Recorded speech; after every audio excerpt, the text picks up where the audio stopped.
Welcome to healthy food kitchen. நம்ம இன்னைக்கு வந்து வாழைக்காய் வறுவல் செய்ய போகிறோம். அதுக்கு வாழைக்காயை வந்து இந்த மாதிரி ரவுண்ட் ஸ்லைஸாக நறுக்கி போட்டுக்கோங்க.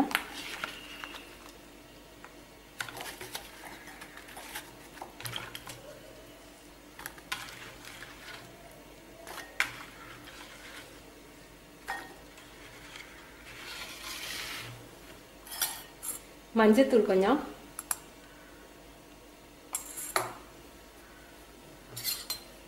இஞ்சி பூண்டு விழுது ஒரு அரை ஸ்பூன் அல்லது ஒரு ஸ்பூன்,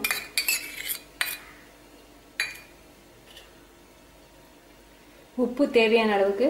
இது சோம்பு பவுடர் 1/4 டீஸ்பூன், அரை டீஸ்பூன் மல்லி, 1 டீஸ்பூன் மிளகாத்தூள். இது எல்லாத்தையும் நல்லா மிக்ஸ் பண்ணிக்குவோம். இதோட கறி மசாலா அரை ஸ்பூன் சேர்த்துக்கினா ரொம்ப வாசமா இருக்கும்.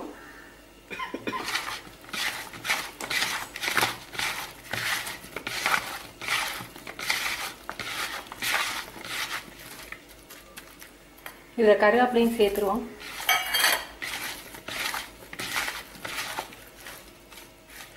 இது ஒரு அரை மணி நேரம் அப்படி ஊறட்டும். இப்போ அரை மணி நேரத்துக்கு மேலே ஆயிடுச்சு வாழைக்காய் ஊற வச்சு. இப்போ வந்து தோசைக்கல்ல ஆயில் ஊற்றிருக்கேன்.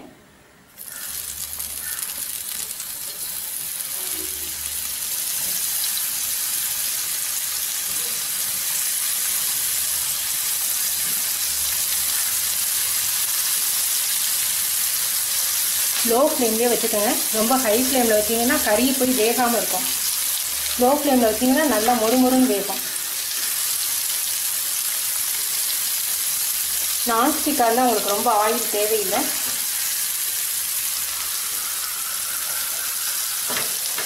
இது எண்ணெயில் போட்டு எடுக்கலாம், ஆனால் வெயிட் போடும். அதனால நான் வந்து ஆயில் கம்மியாக ஊற்றணுங்கிறதுக்காக இந்த மாதிரி பண்ணேன்.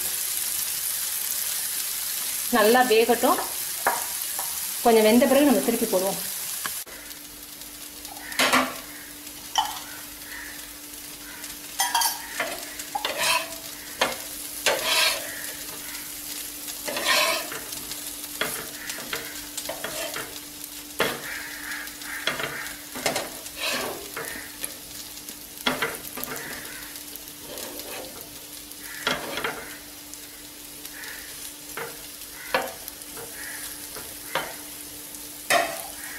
இன்னும் 1 ஸ்பூன் ஆயில் ஊற்றிக்கலாம்.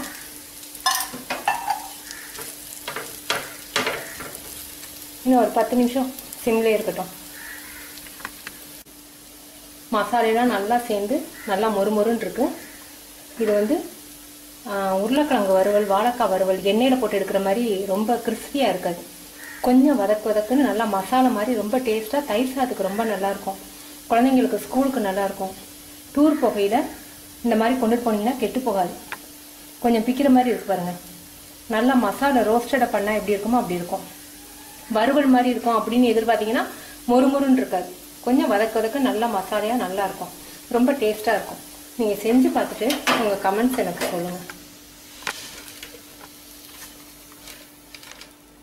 தேங்க்யூ.